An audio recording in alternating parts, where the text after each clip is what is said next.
Most people assume their shower door swings out because the bathroom is too small for it to swing in. That's not why. The direction of that door swing is a code requirement, and the physics behind it are exactly what you'd expect from a rule written to prevent people from dying on a shower floor. Florida Building Code Section P2708 governs shower compartments. It specifies dimensions, drainage, lining, access openings, and one rule almost no homeowner knows exists. Hinged shower doors shall open outward, not inward, not either direction, outward. Here's why that matters. The average residential shower is 36 by 36 inches, 900 square inches, which is exactly the minimum required interior area under P2708. In that space, a person falls. The fall is toward the door, because the door is the nearest vertical surface, and falls in confined spaces follow the geometry of the enclosure. The person lands against the door. If the door opens inward, the body weight against it holds it shut. The person cannot push the door open because they are the load pinning it closed. Anyone on the outside trying to reach them must pull the door toward themselves against the weight of a person on the floor, which in a frameless glass enclosure means applying lateral force to a hinged panel in a direction it was never engineered to resist. You either cannot open it, or you break the door, or both. If the door opens outward, a person falling against it pushes it open. The fall itself becomes the rescue mechanism. The door moves out of the way, clearance opens up, and access is immediate. That is not accident prevention. That is failure mode engineering. The rule exists because the code writers looked at what happens after the fall, not just before it. P2708 also sets the minimum clear opening width at 22 inches. That is not a comfort dimension. That is an extraction dimension, wide enough to get a person out of the enclosure or a rescuer in. 22 inches is the floor, not a target. The glass in that door has its own code requirement, separate from the swing rule. Florida Building Code Chapter 24, referencing the Federal Consumer Product Safety Commission Standard 16 CFR, Part 1201, requires that glass in shower doors and enclosures meet the CPSC safety glazing standard. Not just any tempered glass, but glass tested and certified to resist the specific impact loads that occur when a body hits a door panel at shower fall velocity. And that compliance must be visible. Florida Building Code Section R308.4.5 designates any glazing with its bottom edge below 60 inches from the walking surface in a wet area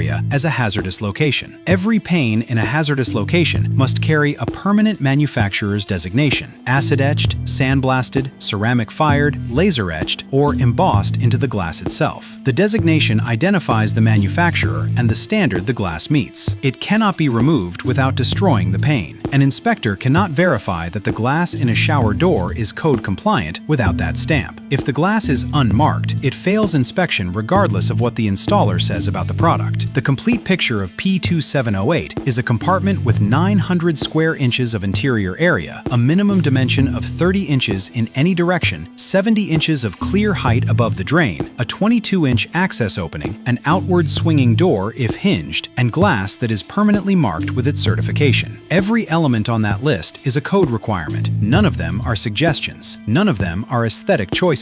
And none of them are enforced by the fixture manufacturer. They are enforced by the building inspector on final walkthrough. The door swings out because when someone falls in your shower, the direction of that swing is the difference between a rescue and a recovery. If this changed how you think about your bathroom remodel, share it with your contractor. Subscribe for more Florida Building Code breakdowns every week.